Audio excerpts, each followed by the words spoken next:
Assalamualaikum warahmatullahi wabarakatuh. Pada hari ini kita akan belajar unsur-unsur cerita. Di dalam unsur cerita, di dalam cerita itu pasti ada unsur-unsur yang membangun sebuah cerita. Nah, unsur cerita itu dibagi menjadi dua, ada unsur intrinsik dan ada unsur ekstrinsik.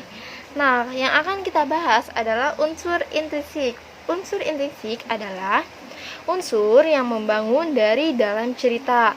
Di dalam unsur intrinsik itu meliputi yang pertama ada tokoh. Tokoh adalah pelaku dalam cerita. Tokoh dibagi menjadi tiga, ada tokoh utama, dan tokoh utama itu dibagi lagi menjadi dua, yaitu ada tokoh protagonis dan tokoh antagonis. Protagonis adalah yang memiliki watak baik dan antagonis memiliki watak yang jahat. Yang kedua adalah tokoh pendamping. Tokoh pendamping adalah tokoh yang mendampingi dari tokoh utama. Yang ketiga adalah figuran. Figuran ini termasuk pelengkap dari tokoh utama dan tokoh pendamping.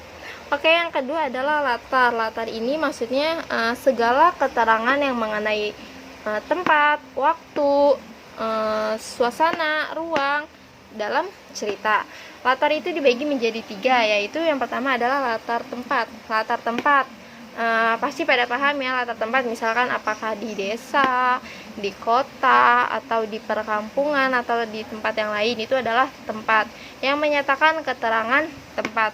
Yang kedua adalah latar waktu. Latar waktu itu misalkan kejadiannya di dalam cerita itu apakah pagi, siang, atau sore, ataupun malam. Dan yang ketiga adalah latar suasana yang meliputi peristiwa itu menggambarkan ceritanya, apakah ceritanya menggembirakan, terus ataukah ceritanya seram atau mencekam ataupun menyedihkan. Itu adalah latar suasana. Yang keempat adalah alur. Nah, di dalam alur itu merupakan urutan-urutan cerita yang memiliki hubungan sebab akibat. Nah, di dalam alur itu dibagi menjadi tiga ya. Ada alur maju, yang dimana peristiwa atau kejadian alam tersebut diceritakan secara urut dari awal hingga akhir. Kalau alur maju itu dari awal hingga akhir. Nah, yang kedua adalah alur mundur. Alur mundur yaitu maksudnya adalah flashback, mengingat kejadian masa lalu ya, peristiwa dari kejadian masa lalu yang diceritakan dari akhir kemudian kembali lagi ke awal. Lalu yang ketiga adalah alur campuran, yang dimana alur campuran adalah gabungan dari alur maju dan alur mundur.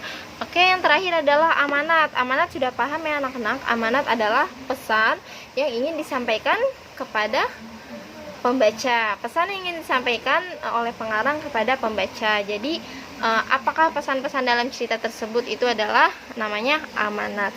Oke teman-teman, sampai di sini saja materinya. Semoga bermanfaat dan semoga dipahami. Jangan lupa dicatat ya. Terima kasih. Assalamualaikum warahmatullahi wabarakatuh.